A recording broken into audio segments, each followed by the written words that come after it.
Welcome to my channel. காசு பணம் இல்லைனாலும், கஷ்டத்தில் இருந்தாலும், வசதியே இல்லைனாலும் ஒரு சில விஷயங்களை ஒரு சிலர்கிட்ட போய் கேட்கவே கூடாது. சரிங்களா? அவங்கள தேடியே போகக்கூடாது. அது எந்த மாதிரி குணமுடையவர்கள், அவங்கக்கிட்ட எதுக்காக நம்ம தேடி போகக்கூடாது அவங்கள அப்படிங்கிறத இந்த வீடியோவில் சொல்லியிருக்கேன். அதனால் ஸ்கிப் பண்ணாமல் பாருங்கள், பார்த்தா தான் என்ன சொல்கிறேன்னு புரியும். ஓகேங்களா? இப்போ நம்ம காசு பணத்தோட நல்ல வசதியாக இருக்கோம், நம்மக்கிட்ட நிறைய வருமானம் இருக்குது, எப்பயுமே கையில் காசு பணம் புழங்கிக்கிட்டே இருக்குது, நம்ம நினச்சதை வாங்குகிறோம், நல்ல வசதியாக இருக்கும், வீடு வாசல் காரு பங்களான்னு சொல்லிட்டு நல்ல வசதியாக இருக்கும். அப்படி இருக்கும்போது நிறைய சொந்தங்கள் நம்மளை தேடி வருவாங்க. அப்போ தான் நம்மளை எந்த ஒரு விஷயத்துலையுமே முன்னாடி நிறுத்தி நம்மளுக்கு ஒரு தனிப்பட்ட உரிமையை கொடுத்து நம்மளை பார்த்துக்குவாங்க. எந்த ஒரு விசேஷம் வச்சாலுமே நம்மளை தான் ஃபஸ்ட்டாக கூப்பிடுவாங்க. கூப்பிட்டு இப்படி பண்ணலாமா என்னன்னு சொல்லிட்டு அதாவது ஆலோசனை கேட்பாங்க. அப்படி இருக்கிறவங்க திடீர்னு நம்மளுக்கு ஏதோ ஒரு சூழ்நிலையில் ஏதோ ஒரு லாஸ் ஆகிடுச்சு, காசு பணம் இல்லாமல் ரொம்ப கஷ்டப்படுறோம்னு வச்சுக்கோங்க. அந்த சூழ்நிலையில் நம்ம கூடவே இருக்கிறவங்க அவங்க நம்மளை முன்னாடி வச்சு எல்லாமே பண்ணவங்க இப்போ நம்மக்கிட்ட வசதி இல்லை, காசு பணம் இல்லை, ரொம்ப கஷ்டத்தில் இருக்குது அப்படிங்கும்போது நம்மளை கண்டுக்காமல் ஒதுக்குறது. அவங்ககிட்ட ஒன்றுமே இல்லையே, அவங்ககிட்ட போய் சொன்னால் என்ன சொல்லாட்டி என்ன அப்படின்னு சொல்லிட்டு நம்மளை ஒதுக்குறது. காசு பணம் இருக்கும்போது நம்மளை ஃபஸ்ட்டு கூப்பிட்டு வச்சு இன்வைட் பண்ணவங்க, அதாவது ஆலோசனை கேட்டவங்க, இப்போ நம்மளை கண்டுக்காமையே விட்டுறது, யாரோ மாதிரி அதாவது தெரியாதவங்கள மாதிரி நடத்துறது. அப்படி இருக்கும்போது அப்படிப்பட்ட குணமுடையவர்களை நம்ம எந்த ஒரு சூழ்நிலையும் தேடி போகக்கூடாது. எவ்வளோ கஷ்டம் வந்தாலும், அதாவது சாப்பாட்டுக்கே வழி இல்லை, ஒரு நேரம் கூட சாப்பிட முடியல, அப்படி சாக கிடந்த நிலையில் இருக்கிறோம், அதாவது உயிர் போகக்கூடிய நிலையில் இருக்கிறோம் அப்படின்னாலும் அவங்கள தேடி போகவே கூடாது. சரிங்களா?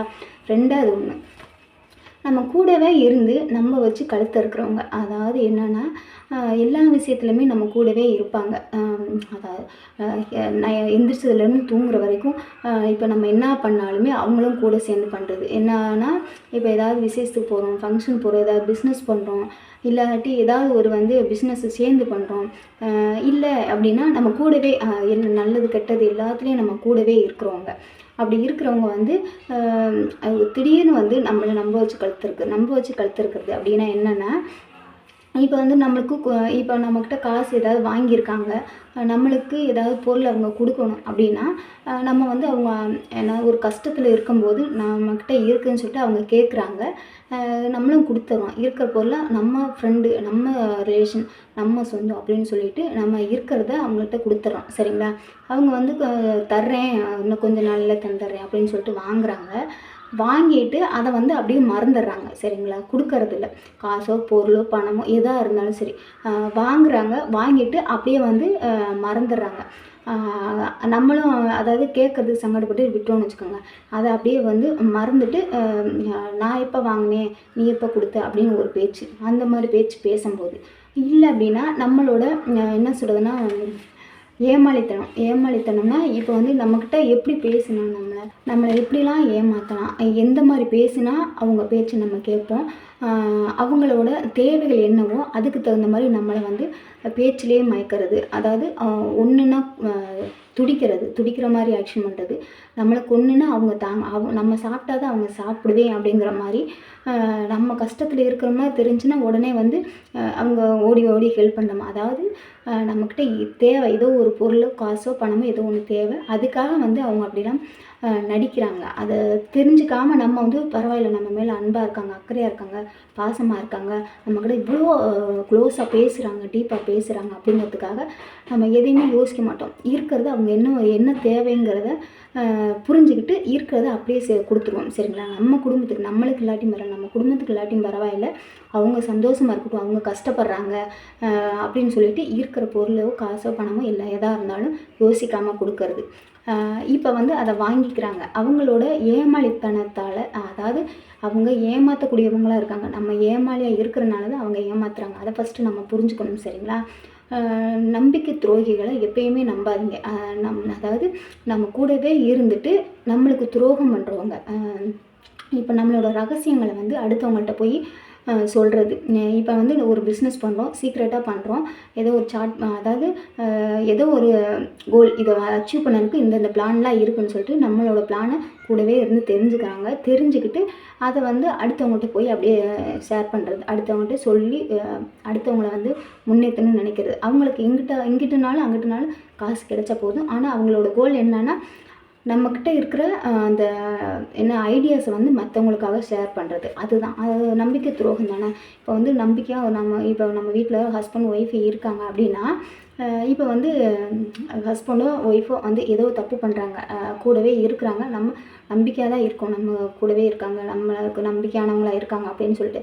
ஆனால் அவங்க வந்து தப்பான முறையில் தப்பாக யோசிக்கிறது, நம்மளுக்கு துரோகம் பண்ணக்கூடிய விஷயங்களை பண்ணுறது. அப்படி பண்ணும்போது அவங்கள வந்து எந்த ஒரு சூழ்நிலையும் நம்ம வந்து மன்னிக்கவே கூடாது, சரிங்களா? அப்படிப்பட்ட மனுஷங்கிட்ட நம்ம போகவே கூடாது. எந்த ஒரு சூழ்நிலையிலும் அவங்கள தேடி போகக்கூடாது, ஓகேங்களா? அடுத்து வந்து இன்னொருத்தவங்க என்ன அப்படின்னா, சாதி மதம் பார்க்குறவங்க, இப்போ நம்ம கூட படித்தவங்க, கூட வேலை பார்க்குறவங்க இருக்காங்க அப்படின்னா, ஒரு சிலர் பார்த்தோம்னா சகஜமாக எல்லாரும் கூட நல்லா பேசுவாங்க, பழகுவாங்க. ஒரு சிலர் பார்த்தா ஸ்டேட்டஸ் பார்ப்பாங்க, அதாவது வசதி பார்ப்பாங்க.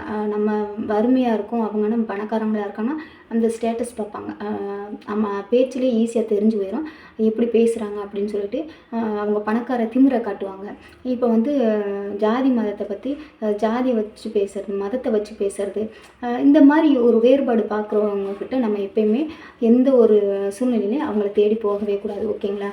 அடுத்து சந்தோஷத்தில் மட்டுமே கலந்துக்கிறவங்க, கஷ்டம் வரும்போது விட்டுட்டு போகிறவங்க. இப்போ வந்து எப்பயுமே நம்ம வந்து சந்தோஷமாக இருக்கோம். இப்போ ஒரு என்னென்னா ஃபங்க்ஷன்னா உடனே எல்லாம் சேர்ந்து போய் பார்ட்டி வைக்கணும் அப்படின்னு சொல்லிட்டு கூட்டத்தோடு சேர்ந்து பார்ட்டி கொண்டாடுவாங்க, சரிங்களா? அப்போ வந்து நம்மக்கிட்ட இருக்கிறத பூரா அவங்க ஈஸியாக வந்து வாங்கி தின்னுட்டு போயிடுவாங்க. ஏன்னா அவங்க ஓசியிலே பிழைக்கிறவங்க வந்து நம்மக்கிட்ட ஈஸியாக கிடைக்குதுங்க, அப்போ தான் சுற்றி வருவாங்க, சரிங்களா? இப்போ வந்து நம்ம கஷ்டப்படுறோம், ஒரு நேரம் சாப்பாடு கூட வழி இல்லாமல் இருக்கும். ஆனால் அவங்கக்கிட்ட வந்து காசு பணம் இருக்குது அப்படின்னா அப்போ வந்து அவங்களுக்கு நம்மளை கண்ணுக்கு தெரியாது. அதாவது சுற்றி வந்தவங்க இப்போ வந்து நம்மளை விட்டுட்டு விலக மட்டும்தான் பார்ப்பாங்க, நம்ம கூட நிற்க மாட்டாங்க. அப்படிப்பட்ட மனுஷங்கிட்ட நம்ம வந்து விலகி இருக்கிறது தான் ரொம்ப ரொம்ப நல்லது, ஓகேங்களா? இப்போ நான் என்ன சொல்லியிருக்கேன்னு புரியும்னு நினைக்கிறேன். நம்ம உயிரே போனாலும் தேடி போகக்கூடாத மனிதர்கள் யார் அப்படின்னா, காசு பணம் இல்லைன்னு விட்டுட்டு போனவங்கள தேடி போகக்கூடாது. கூடவே இருந்து நம்பிக்கை துரோகம் பண்ணவங்கள தேடி போகக்கூடாது. சாதி மதம், அதாவது ஸ்டேட்டஸ் பார்க்குறவங்கள தேடி போகக்கூடாது. சந்தோஷத்தில் மட்டும் கலந்துக்கிறவங்கள தேடி போகக்கூடாது. கஷ்டத்தில் விட்டுட்டு போகிறவங்கள தேடி போகக்கூடாது, ஓகேங்களா? அந்த வீடியோ பிடிச்சிருக்குன்னு நினைக்கிறேன். பிடிச்சிருந்தால் லைக் பண்ணுங்கள், ஷேர் பண்ணுங்கள், கமெண்ட் பண்ணுங்கள். சப்ஸ்கிரைப் பண்ணாமல் சப்ஸ்கிரைப் பண்ணிவிட்டு பெல் ஐக்கனை கிளிக் பண்ணிட்டு ஆன்லைனில் கிளிக் பண்ணுங்கள். டெய்லியும் வீடியோஸ் போகிற ஷார்ட்ஸ் போகிற லைக் போட்டுட்டு எல்லாத்தையுமே பாருங்கள். ஓகே, பாய்.